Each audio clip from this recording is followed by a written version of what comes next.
नमस्कार, आपका बहुत सारा स्वागत है। और अब हम बात करते हैं रूप। आय हाय हाय! ये रूप जो शब्द है ना, वो कई जगह ले जाता है, पर अपने आप में रूप का मतलब कोई भी आकार है तो रूप है ना? रूपात्मकम जगत ऐसा कहते हैं। जगह। तो ये रूप हाँ, चतुर्दशी हाँ। की जी, क्या विशेषता है रूप चतुर्दशी की? देखो, भगवान को जानने के 4 ही तरीके हैं: नाम, रूप, लीला और धाम।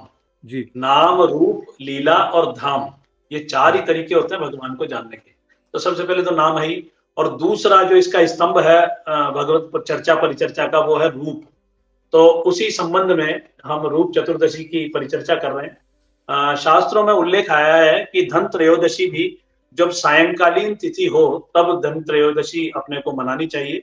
और रूप चतुर्दशी के बारे में भी यही मान्यता है कि जो सायंकालीन चतुर्दशी अ, अमावस्या के पहले वाले दिन जो उपलब्ध होती है सायंकाल के समय पे, उस दिन हमें रूप चतुर्दशी का पर्व मानना चाहिए।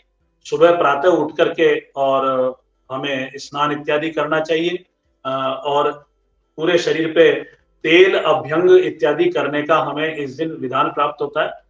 यद्यपि कोई भी वार हो उस दिन, तो वार के दिन भी क्षौर कर्म कराना चाहिए। क्यों? क्योंकि वो उसका नाम ही रूप चतुर्दशी है। उस दिन यह निर्देश है कि उस दिन क्षौर इत्यादि किए जाए, नाखून वाखून काट करके बाल संवारना करना, यह सब रूप चतुर्दशी का उस दिन हमारे को शास्त्रों में निर्देश मिलता है। क्योंकि तो कार्तिक मास है, नवीनता आने वाली है, तेल का बड़ा महत्व होता है। आपने आजकल तो स्पा वगैरह सब हो गए हैं, तो तेल ये मर्दन करने का भी इस हाँ इस महीने का विशेषता है। शरद ऋतु इस समय आ चुकी होती है, तो शरद जीवे में शरद शतम शतघ्नो शृणुयाम शरद शतम प्रभवाम शरद शतमदीना श्याम शरद शतम भूयश्च शरद शतात। हमारे यहाँ दो ही तो ऋतुओं की गाथाएं गाई गई है, तो वसंत और एक शरद। तो इस समय शरद आ चुकी होती है, कार्तिक मास है, तेल का अभ्यंग मर्दन इत्यादि करना चाहिए। इनके साथ 2 कथाएं जुड़ी हुई है।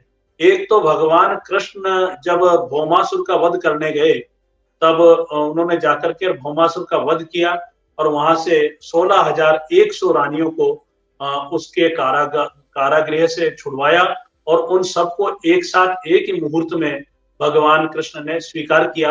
तो यह भी नरक चतुर्दशी के दिन की, रूप चतुर्दशी के दिन की कथा है। और एक ऐसी मान्यता है कि भगवान वामन ने बलि से जब 3 पग भूमि मांगी, और जब तीसरा पग रखने के लिए जगह नहीं मिली, तो जब बलि ने कहा कि आप मेरे ही सिर के ऊपर अपना चरण पधराइए, तब उसको नरक का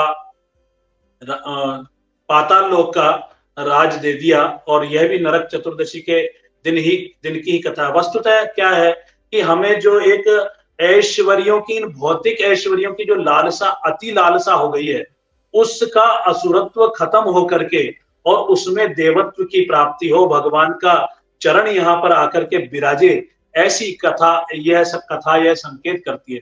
तो यह कथा भी रूप चतुर्दशी के दिन की ही कथा है। अतः इस रूप चतुर्दशी के दिन हमें 14 दीपक जो है भगवान के निमित्त अपने घर के बाहर प्रज्वलित करने चाहिए, ऐसा शास्त्रों में उल्लेख है।